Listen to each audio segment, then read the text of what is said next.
caffeine-free studio. This is the place where we all come together to discover our unique, special, and different. I call it our USD.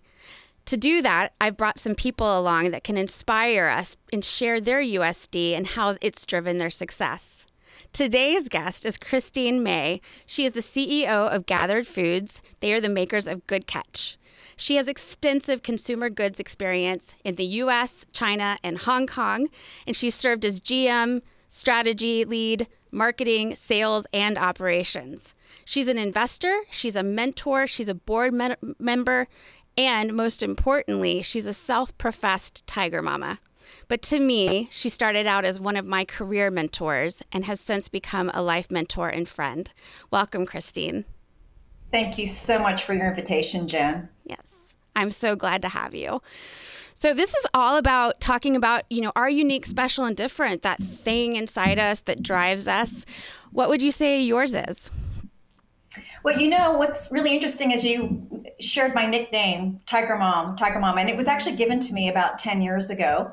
And that is, I think, what is unique, special, and different. I have a leadership legacy statement, which I'm happy to share with you. But, personally and professionally, that Tiger Mama nickname is about this fierce commitment and dedication to delivering at your highest possible standards for yourself and for others. And I think that what's unique and special and different about me is that I live that through my professional life as well as my personal life. I have 3 children, and they will also probably attest to the fact that I do demand the highest of standards. But yet equally, it works 2 ways, because when you are demanding something from someone else, they also expect you to hold yourself to the highest of that standard.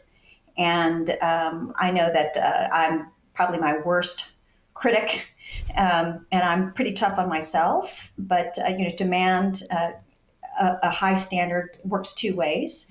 But equally for my teams, they know that I have a fierce protection of them too.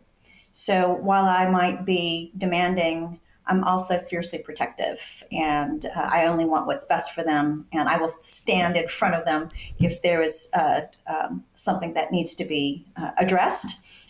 We're in it always together. So in terms of unique and special, I think that that's something that walks with me and permeates everything that I do and the way I act. I know that about you. I've always felt that way. Ever since we met, I just felt like you were in my corner. And you don't always get that, that opportunity to have somebody that will be there wanting the best, expecting the best from you and of you. And that is certainly how I would describe you. You mentioned your legacy statement. You want to share that? I would love to hear it. Yeah, many years ago, I had an opportunity to participate in an inaugural training academy at Coca-Cola. And at that time, as they were preparing their next generation of leaders, what they wanted to do was they wanted to bring in what they call the system leaders. And system leaders are at Coca-Cola made by the company and the bottler. So you can think of company plus bottler equals system. And so it was really important, in the next generation of leaders that we got to know each other in kind of a separate capacity than just in a boardroom. And so they chose 25 people from 17 different countries from around the world, and we spent 41 days together. We were pulled out of our jobs. We were not allowed to do, emails that had to do with our kind of day work.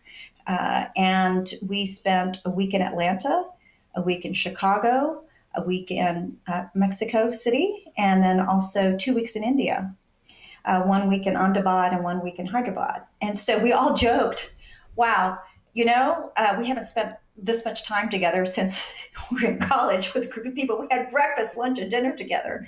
But what was interesting about this training program, all type A personalities, Jim, and the program facilitator said, we are not going to share with you the deliverable yet. And of course, we all reacted with type A personalities. We actually want, what's the deliverable?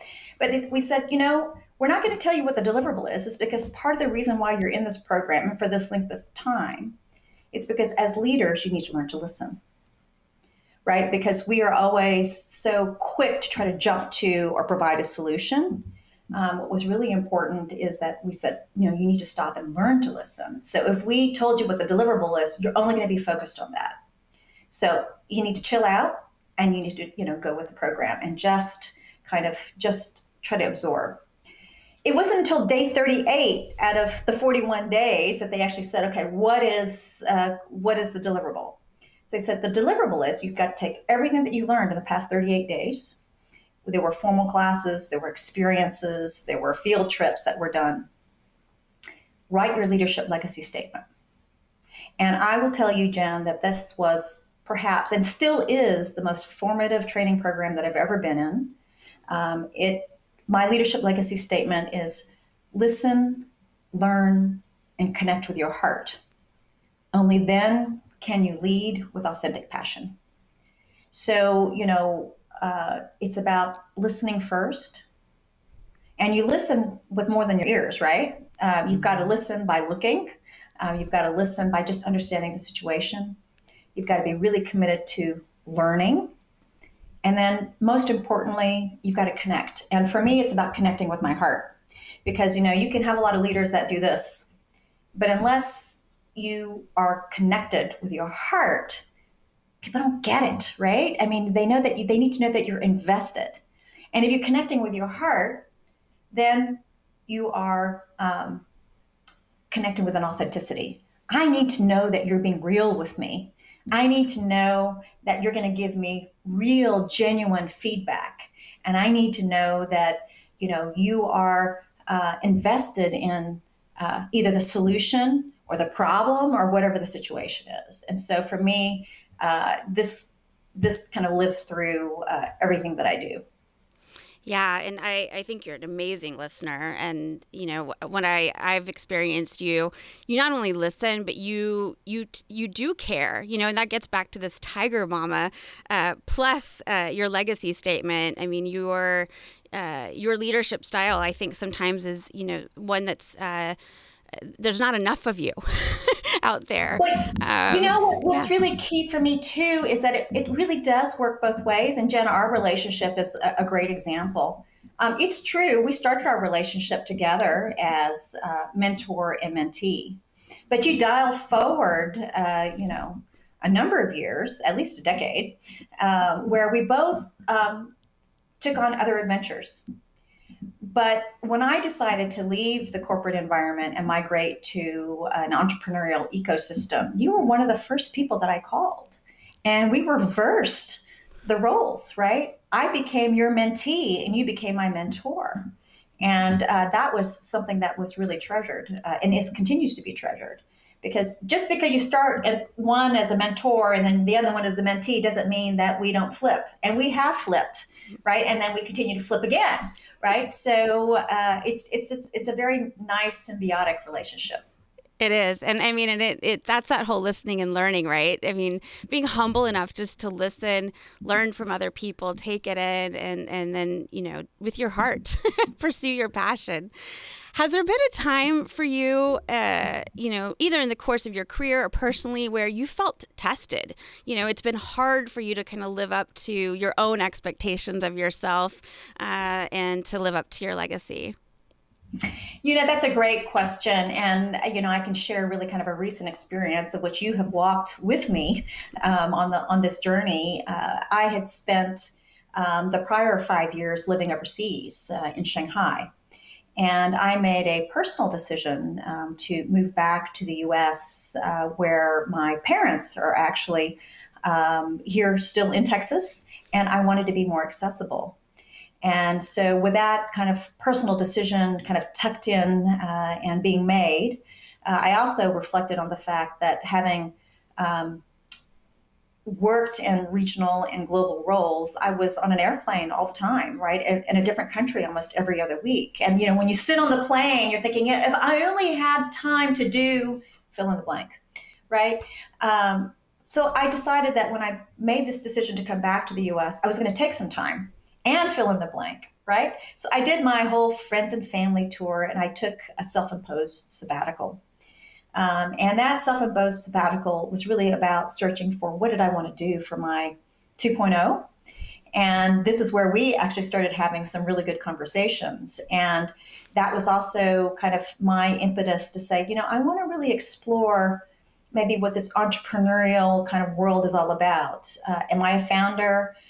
Do I want to join a startup? Do I want to join a mid-sized company? Where is it that I want to go? And that was a journey that required a lot of self-reflection and patience. And I have to admit, especially for myself, I don't have a lot of patience, but I really forced myself into kind of this reflection of what is it that you want out of your 2.0. And I kind of had to make my personal list. I will have to say, first of all, it was an absolute blessing, a real blessing to be able to take the time. But it was really tough to take the time. So while I was very, very grateful to have this reflection moment, it was really tough because I'm used to having, either the next thing to go to or, a goal in mind. And because I left this open-ended, it wasn't easy. But what I learned through it is that if you have the luxury of choice, so if you have this luxury, don't compromise on what is important to you. And I had to keep that in the front of my mind with lots of opportunities, lots of ways to go to, get into this entrepreneurial world, lots of pathways to choose. Don't compromise on what's important to you. And I know that you and I've talked about that many, many times. Oh, yes. We've had that conversation many times as I've also been on my mini self-imposed sabbatical, sitting with that question quite a bit. And you've been amazing and very patient with me, Christine. I appreciate it. Well, I mean, I think, this led you, this whole exploration that you did over a year led you to Gathered Foods. I know we didn't talk much about it, but tell us what you're doing right now. Yeah, Gathered Foods is a wonderful, wonderful organization which has got a commitment to also leave a legacy, right? Our mission is to propel change. And so, I like this. I like being able to create new things and to get into white space and being on the leading edge of a nascent industry. So, Gathered Foods is about propelling change through craveable plant-based foods so that all beings in our planet can thrive. And, as we've created this mission, we also are founded on 4 values, which are respect, innovation, courage, and compassion. And we are the makers of a consumer brand called Good Catch. And Good Catch is a chef-driven, innovation-focused, 100% alternative seafood protein. And we have a number of different products out on the market today. We have our shelf-stable tuna in 3 flavors: naked, Mediterranean, and oil and herb. And we also have launched a frozen line just last year, the middle of last year, which is plant-based fish burgers, crab cakes, and Thai fish cakes. And really, really proud of the consumer response. And so we're really happy to be able to deliver taste and texture and comparable protein for everyone. So it's a foray into a space which is being created and developed. And I just love being part of this, to be able to have fun, but also to do good. So, I mean, I think that it's a real privilege to be able to be part of the team. Yeah. And they're very privileged to have a tiger mama at the helm. I think if you talk to the team, they would agree that they do have a tiger mama. Well, they are very lucky. As somebody who has worked with you, they are very lucky. I'm very excited about where Gathered Foods is going to go, and what's next for Good Catch, and probably some other brands, I assume, at some point. So they have the right leader, because you have a lot of good consumer goods experience to bring to the table. And congratulations, Gathered Foods, for a great decision. This is the time where I'd like to ask kind of a random question. So I've got a list of random questions here. At Okay. 1 through 25. You get to pick. 1 through 25. What do you pick? 8. 8. All right. Ooh. Who's someone in your life who's unique, special, and different compliments you perfectly? Oh, compliments me. Yeah. They have something that complements yours. I mean, balances. Yeah. Well, you know what? Don't be embarrassed, but I'm going to choose you. Aw. Why is that? I mean, really. Yeah. Really. Okay, so why is that? I mean, I think that we both have big company background. We've both now gone into a startup or entrepreneurial situations. I would say that we complement each other a lot, because we have a lot of earned trust and respect for each other. But we come at, I think our problem solving comes. They're from different angles. So I really appreciate the way you kind of break down a situation, where your mind goes, and how you kind of come up with different solutions. And then when we talk about it, I'm also, because I have an engineering background, right? So I'm very methodical about how it's gonna work. I might do some free thinking, and I will do the free thinking and force myself to think outside the box, but then I try to package it up. Right?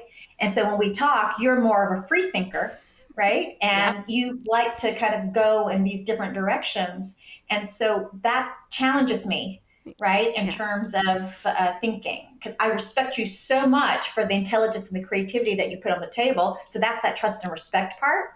So, I mean, I think that the diversity in our ability to problem solve, it's so interesting, because, I'm very methodical in the way I think, just because of my background. And I love forcing myself to get outside of the box and brainstorm. But eventually I try to collapse it back down into the box, right?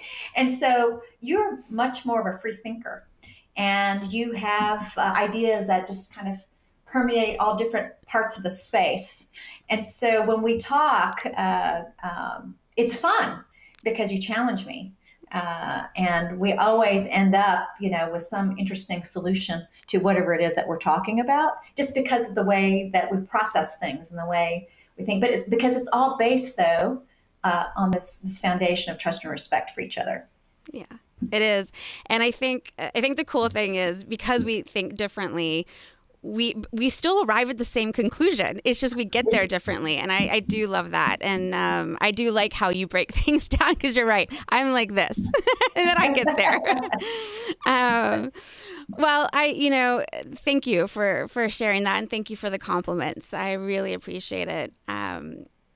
As a thank you for you being on the show, I really want to make sure that we can give back to an organization that you'd like to see in free, and have our viewers support and get to know.